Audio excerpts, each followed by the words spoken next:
Hello friends और students. अब हम आगे बात करते हैं कि ऊसर भूमि क्या है और किसी भूमि के ऊसर बनने का कारण क्या है और ऊसर भूमि को कैसे सुधारा जा सकता है। जैसे कि हमने पहले भी बात की है कि खनिज पदार्थ, जैविक पदार्थ, हवा और पानी आपस में मिलकर मृदा का निर्माण करते हैं। मृदा में लगभग आधा भाग खनिज पदार्थ होता है। तो इन खनिज पदार्थों में जिस भी पदार्थ की अधिकता होगी, मृदा में उसी प्रकार के गुण पाए जाएंगे। तो कुछ ऐसे भी पदार्थ भूमि में मिल जाते हैं जो उनकी फिजिकल और बायोलॉजिकल दशा को ख़राब कर देते हैं। उसी में ये सोडियम कार्बोनेट भी है। तो सोडियम कार्बोनेट की उपस्थिति के कारण भूमि ऊसर हो जाती है। उस मृदा में ऊपरी भाग में सफ़ेद चूना या नमक जैसा फैला रहता है।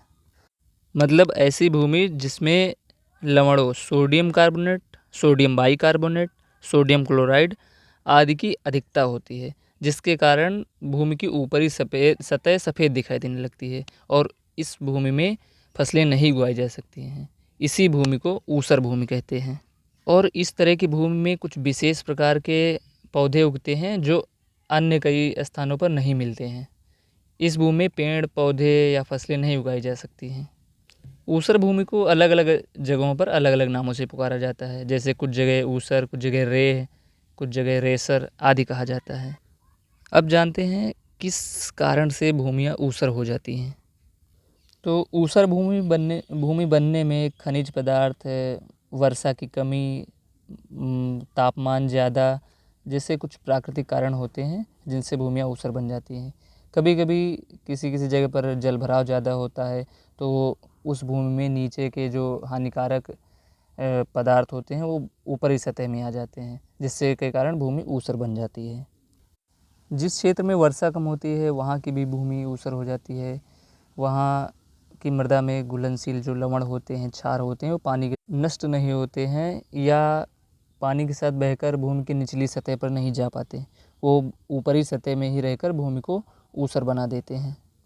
जिस भूमि में लगातार एक ही लेवल तक जुताई की जाती है और नीचे की जो सतह होती है वो नहीं टूट पाती है, जिससे जो ऊपर के हानिकारक कण होते हैं वो निचली सतहों में नहीं जा पाते हैं, वहाँ भी भूमि धीरे धीरे ऊसर हो जाती है। एक और भी महत्वपूर्ण कारण है जिससे भूमि ऊसर हो जाती है। भूमि को लगातार काफ़ी समय तक परती छोड़ने से भी भूमि ऊसर हो जाती है, क्योंकि जुताई बुआई ना करने से उसके जो लवण और क्षार होते हैं वो रिस कर नीचे नहीं जा पाते और भूमि ऊसर हो जाती है। वनों और वनस्पतियों की लगातार बहुत ज़्यादा कटाई से भी भूमि ऊसर होने लगती है, क्योंकि उससे भी उसकी ऊपरी परत खुल जाती है, जिससे लवण और क्षार ऊपर ही एकत्रित हो जाते हैं। लगातार रासायनिक उर्वरकों या क्षारीय उर्वरकों के प्रयोग से भी भूमियाँ ऊसर हो जाती हैं। कुछ ऐसे उर्वरक हैं जैसे सोडियम नाइट्रेट का ज़्यादा मात्रा में और लगातार उपयोग करने से भी भूमि में क्षारीय लवणों की अधिकता हो जाती है, जिससे भूमि ऊसर होने लगती है।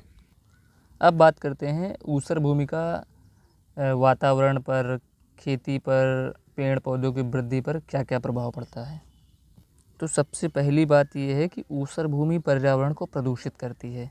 ऊसर भूमि की जो मिट्टी होती है वो पानी के साथ बहकर अच्छे खेतों को भी ख़राब कर देती है। ऊसर भूमियों में सोडियम, कैल्शियम, मैग्नीशियम के कार्बोनेट, क्लोराइड और सल्फेट, बाइकार्बोनेट आदि की उपस्थिति के कारण फसलों एवं पौधों के लिए हानिकारक प्रभाव डालती है, जिससे उस भूमि में पेड़ पौधे उग नहीं पाते।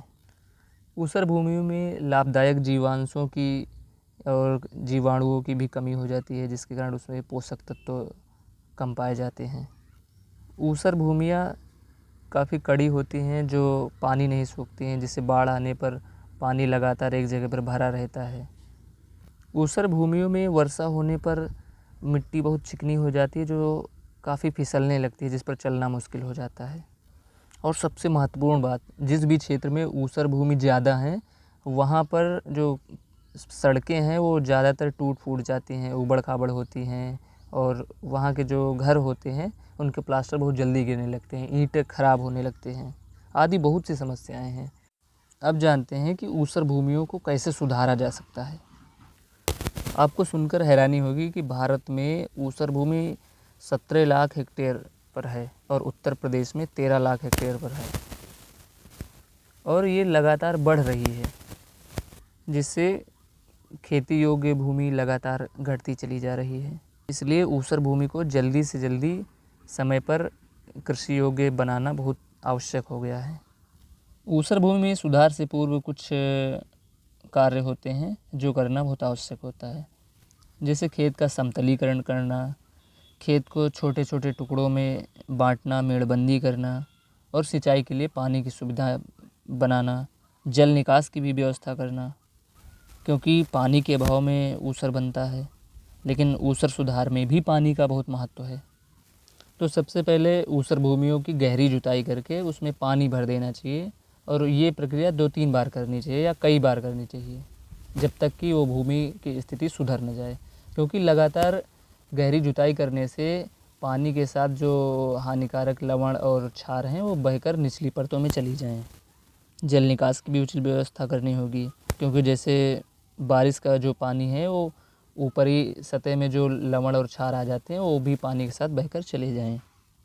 ऊसर भूमि सुधार में कुछ रासायनिक विधियाँ भी हैं, जैसे जिप्सम का प्रयोग करके, जो एक खनिज मिश्रण है जो राजस्थान में पाया जाता है।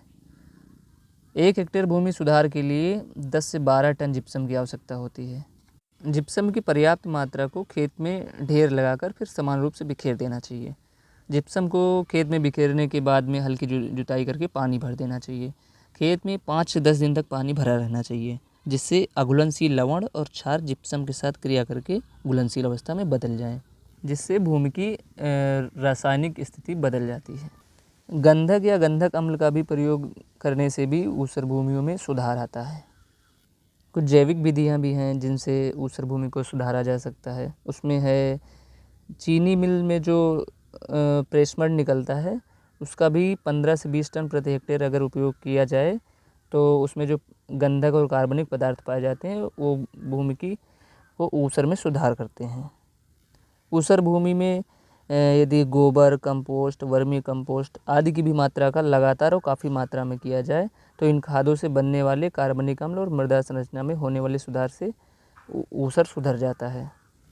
और ऐसी भूमियों में हरी खाद का भी खेती करनी चाहिए। यदि ऊसर भूमि हरी खाद के रूप में ढैंचा की खेती की जाती है तो इससे ऊसर सुधार में मदद मिलती है। ढैंचा जहाँ मिट्टियों में जीवांश की मात्रा बढ़ाता है, वहीं इसकी जड़ें मिट्टी की कड़ी परतों को तोड़ने और नाइट्रोजन स्थिरीकरण का कार्य करती हैं। इससे भूमि सुधार में मदद मिलती है। तो फ्रेंड्स, इस वीडियो को लाइक करें, चैनल को सब्सक्राइब करें तथा वीडियो को अपने फ्रेंड में शेयर करें, तथा साथ में आप ये भी बताएं कि ये वीडियो आपको कैसे लगा। साथ में आप किस टॉपिक के बारे में जानना चाहते हैं, आप हमें ज़रूर बताएं।